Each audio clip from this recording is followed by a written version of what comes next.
Capítulo 14.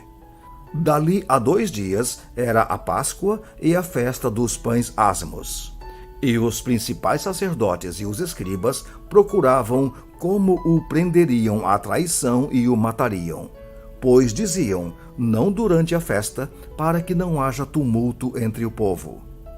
Estando ele em Betânia, reclinado à mesa, em casa de Simão o leproso, veio uma mulher, trazendo um vaso de alabastro com preciosíssimo perfume de nardo puro. E, quebrando o alabastro, derramou o bálsamo sobre a cabeça de Jesus. Indignaram-se alguns entre si e diziam, para que este desperdício de bálsamo? Porque este perfume poderia ser vendido por mais de 300 denários e dar-se aos pobres. E murmuravam contra ela. Mas Jesus disse, deixai-a, por que a molestais? Ela praticou boa ação para comigo. Porque os pobres sempre os tendes convosco, e quando quiserdes, podeis fazer-lhes bem. Mas a mim nem sempre me tendes. Ela fez o que pôde. Antecipou-se a ungir-me para a sepultura. Em verdade vos digo, onde for pregado em todo o mundo o Evangelho, será também contado o que ela fez, para memória sua. E Judas Iscariotes, um dos 12, foi ter com os principais sacerdotes para lhes entregar Jesus. Eles, ouvindo-o, alegraram-se e lhe prometeram dinheiro. Nesse meio tempo, buscava ele uma boa ocasião para o entregar. E no primeiro dia da festa dos pães ázimos, quando se fazia o sacrifício do cordeiro pascal, disseram-lhe seus discípulos, onde queres que vamos fazer os preparativos para comeres a Páscoa? Então enviou 2 dos seus discípulos, dizendo-lhes, ide à cidade, e vos sairá ao encontro um homem trazendo um cântaro de água. Segui-o e dizei ao dono da casa onde ele entrar, que o mestre pergunta, onde é meu aposento, no qual hei de comer a Páscoa com os meus discípulos? E ele há de mostrar-vos um espaçoso cenáculo mobilado e pronto. Ali fazei os preparativos. Saíram, pois, os discípulos, foram à cidade e, achando tudo como Jesus lhes tinha dito, prepararam a Páscoa. Ao cair da tarde, foi com os 12. Quando estavam à mesa e comiam, disse Jesus, em verdade vos digo que um dentre vós, o que come comigo, me trairá. E eles começaram a entristecer-se e a dizer-lhe um após outro, porventura sou eu? Respondeu-lhes, é um dos 12, o que mete comigo a mão no prato. Pois o Filho do Homem vai, como está escrito a seu respeito, mas ai daquele por intermédio de quem o Filho do Homem está sendo traído. Melhor lhe fora não haver nascido. E, enquanto comiam, tomou Jesus um pão, e, abençoando-o, o partiu e lhes deu, dizendo, tomai, isto é o meu corpo. A seguir, tomou Jesus um cálice, e, tendo dado graças, o deu aos seus discípulos. E todos beberam dele. Então lhes disse, isto é o meu sangue, o sangue da nova aliança, derramado em favor de muitos. Em verdade vos digo que jamais beberei do fruto da videira, até aquele dia em que o hei de beber novo no reino de Deus. Tendo cantado um hino, saíram para o Monte das Oliveiras. Então lhes disse Jesus, todos vós vos escandalizareis, porque está escrito, ferirei o pastor e as ovelhas ficarão dispersas. Mas, depois da minha ressurreição, irei adiante de vós para a Galileia. Disse-lhe Pedro, ainda que todos se escandalizem, eu jamais. Respondeu-lhe Jesus, em verdade te digo que hoje, nesta noite, antes que 2 vezes cante o galo, tu me negarás 3 vezes. Mas ele insistia com mais veemência, ainda que me seja necessário morrer contigo, de nenhum modo te negarei. Assim disseram todos. Então foram a um lugar chamado Getsêmani. Ali chegados, disse Jesus a seus discípulos: assentai-vos aqui, enquanto eu vou orar. E, levando consigo a Pedro, Tiago e João, começou a sentir-se tomado de pavor e de angústia. E lhes disse: a minha alma está profundamente triste até a morte. Ficai aqui e vigiai. E, adiantando-se um pouco, prostrou-se em terra e orava para que, se possível, lhe fosse poupada aquela hora.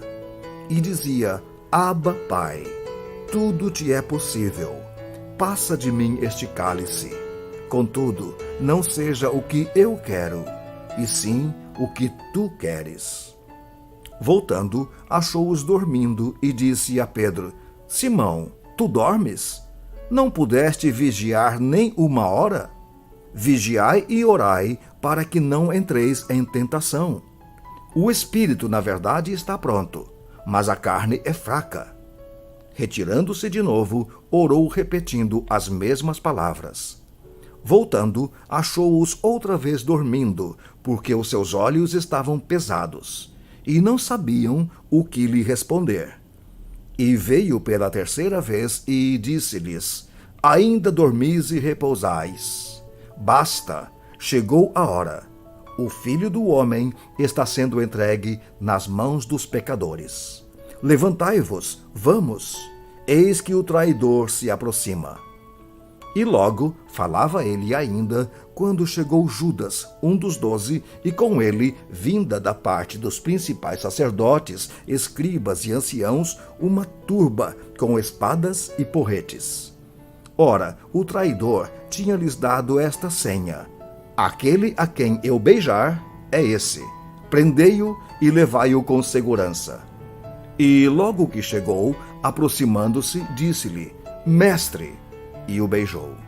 Então lhe deitaram as mãos e o prenderam. Nisto, um dos circunstantes, sacando da espada, feriu o servo do sumo sacerdote e cortou-lhe a orelha. Disse-lhe Jesus: saístes com espadas e porretes para prender-me como a um salteador? Todos os dias eu estava convosco no templo ensinando e não me prendestes. Contudo, é para que se cumpram as Escrituras. Então, deixando-o, todos fugiram. Seguia-o um jovem coberto unicamente com um lençol, e lançaram-lhe a mão. Mas ele, largando o lençol, fugiu desnudo. E levaram Jesus ao sumo sacerdote, e reuniram-se todos os principais sacerdotes, os anciãos e os escribas.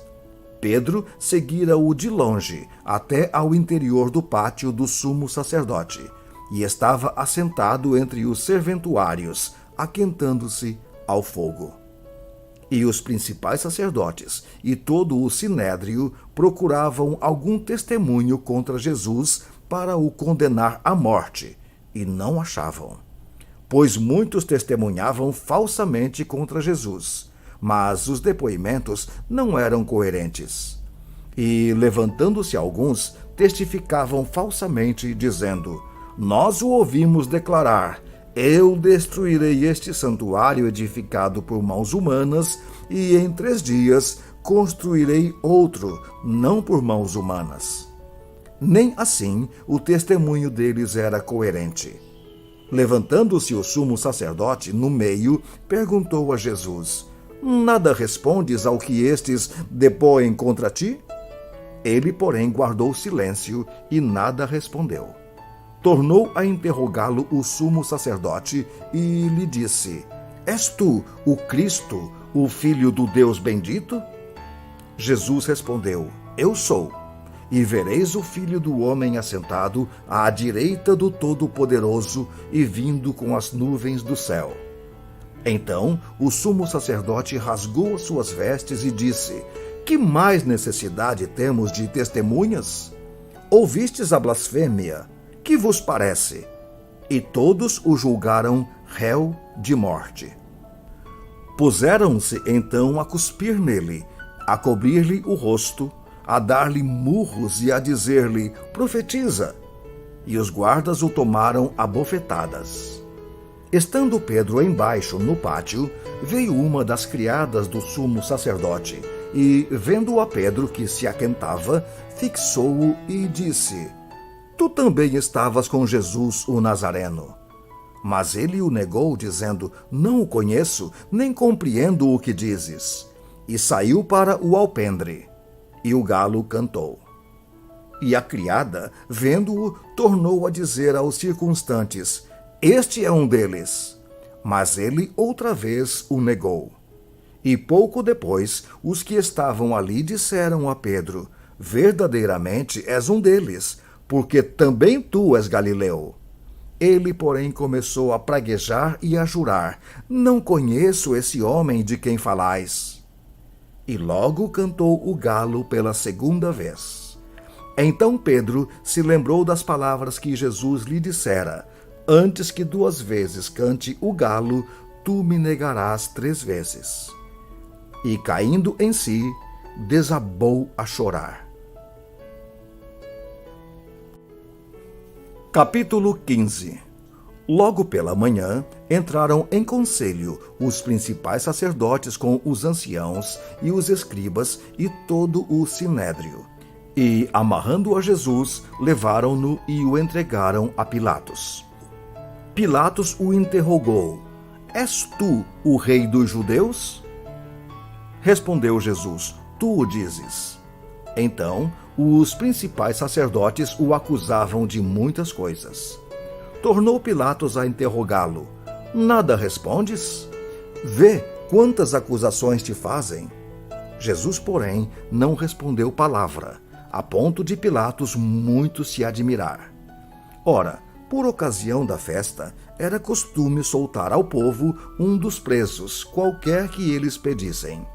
Havia um, chamado Barrabás, preso com amotinadores, os quais em um tumulto haviam cometido homicídio. Vindo a multidão, começou a pedir que lhes fizesse como de costume. E Pilatos lhes respondeu, dizendo: quereis que eu vos solte o rei dos judeus? Pois ele bem sabia que por inveja os principais sacerdotes lhe o haviam entregado. Mas estes incitaram a multidão no sentido de que lhe soltasse de preferência Barrabás. Mas Pilatos lhes perguntou: que farei então deste a quem chamais o rei dos judeus? Eles, porém, clamavam: crucifica-o. Mas Pilatos lhes disse: que mal fez ele? E eles gritavam cada vez mais: crucifica-o.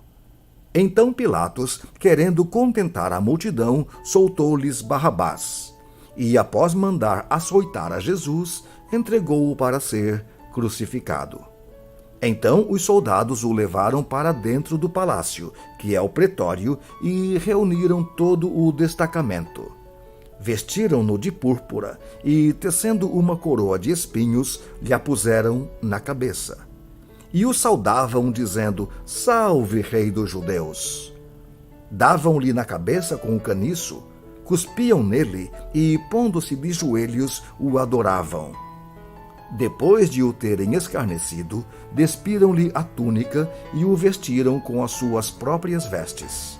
Então, conduziram Jesus para fora, com o fim de o crucificarem. E obrigaram a Simão Cireneu, que passava, vindo do campo, pai de Alexandre e de Rufo, a carregar-lhe a cruz. E levaram Jesus para o Gólgota, que quer dizer lugar da caveira. Deram-lhe a beber vinho com mirra. Ele, porém, não tomou. Então o crucificaram e repartiram entre si as suas vestes, lançando sobre elas sorte, para ver o que levaria cada um. E era a hora 3ª, quando o crucificaram. E por cima estava em epígrafe a sua acusação: o rei dos judeus. Com ele crucificaram 2 ladrões, um à sua direita e outro à sua esquerda. E cumpriu-se a escritura que diz: com malfeitores foi contado. Os que iam passando blasfemavam dele, meneando a cabeça e dizendo: Ah, tu, que destróis o santuário e em 3 dias o reedificas, salva-te a ti mesmo, descendo da cruz. De igual modo, os principais sacerdotes, com os escribas, escarnecendo entre si, diziam: Salvou os outros, a si mesmo não pode salvar-se. Desça agora da cruz o Cristo, o Rei de Israel, para que vejamos e creiamos. Também os que com ele foram crucificados o insultavam. Chegada a hora sexta, houve trevas sobre toda a terra até a hora 9. À hora 9, clamou Jesus em alta voz: Eloi, Eloi, lama sabachthani, que quer dizer: Deus meu, por que me desamparaste? Alguns dos que ali estavam, ouvindo isto, diziam: Vede, ele clama por Elias. E um deles correu a embeber uma esponja em vinagre, e pondo-a na ponta de um caniço, deu-lhe de beber, dizendo: Deixa, vejamos se Elias vem tirá-lo. Mas Jesus, dando um grande brado, expirou. E o véu do santuário rasgou-se em 2 partes, de alto a baixo. O centurião, que estava em frente dele, vendo que assim expirara, disse: Verdadeiramente, este homem era o Filho de Deus. Estavam também ali algumas mulheres observando de longe. Entre elas, Maria Madalena, Maria, mãe de Tiago, o menor, e de José, e Salomé, as quais, quando Jesus estava na Galileia, o acompanhavam e serviam. E, além destas, muitas outras que haviam subido com ele para Jerusalém. Ao cair da tarde, por ser o dia da preparação, isto é, a véspera do sábado, vindo José de Arimateia, ilustre membro do Sinédrio, que também esperava o reino de Deus, dirigiu-se resolutamente a Pilatos e pediu o corpo de Jesus. Mas Pilatos admirou-se de que ele já tivesse morrido. E, tendo chamado o centurião, perguntou-lhe se havia muito que morrera. Após certificar-se pela informação do comandante, cedeu o corpo a José. Este, baixando o corpo da cruz, envolveu-o em um lençol que comprara e o depositou em um túmulo que tinha sido aberto numa rocha, e rolou uma pedra para a entrada do túmulo. Ora, Maria Madalena e Maria, mãe de José, observaram onde ele foi posto. Capítulo 16. Passado o sábado, Maria Madalena, Maria, mãe de Tiago, e Salomé compraram aromas para irem embalsamá-lo. E, muito cedo, no primeiro dia da semana, ao despontar do sol, foram ao túmulo. Diziam umas às outras: Quem nos removerá a pedra da entrada do túmulo? E, olhando, viram que a pedra já estava removida, pois era muito grande. Entrando no túmulo, viram um jovem assentado ao lado direito, vestido de branco, e foram surpreendidas e atemorizadas. Ele, porém, lhes disse: Não vos atemorizeis. Buscais a Jesus, o Nazareno, que foi crucificado. Ele ressuscitou, não está mais aqui. Vede o lugar onde o tinham posto. Mas ide, dizei a seus discípulos e a Pedro que ele vai adiante de vós para a Galileia. Lá o vereis, como ele vos disse. E, saindo elas, fugiram do sepulcro, porque estavam possuídas de temor e de assombro. E, de medo, nada disseram a ninguém. Havendo ele ressuscitado de manhã cedo, no primeiro dia da semana, apareceu primeiro a Maria Madalena, da qual expelira 7 demônios. E, partindo ela, foi anunciá-lo àqueles que, tendo sido companheiros de Jesus, se achavam tristes e choravam. Estes, ouvindo que ele vivia e que fora visto por ela, não acreditaram. Depois disto, manifestou-se em outra forma a 2 deles que estavam de caminho para o campo. E indo, eles o anunciaram aos demais. Mas também a estes 2 não deram crédito. Finalmente, apareceu Jesus aos 11, quando estavam à mesa, e censurou-lhes a incredulidade e dureza de coração, porque não deram crédito aos que o tinham visto já ressuscitado. E disse-lhes: Ide por todo o mundo, e pregai o evangelho a toda criatura. Quem crer e for batizado será salvo. Quem, porém, não crer, será condenado. Estes sinais hão de acompanhar aqueles que creem. Em meu nome expelirão demônios, falarão novas línguas, pegarão em serpentes. E se alguma coisa mortífera beberem, não lhes fará mal. Se impuserem as mãos sobre enfermos, eles ficarão curados. De fato, o Senhor Jesus, depois de lhes ter falado, foi recebido no céu e assentou-se à destra de Deus. E eles, tendo partido, pregaram em toda parte, cooperando com eles o Senhor e confirmando a palavra por meio de sinais que se seguiam.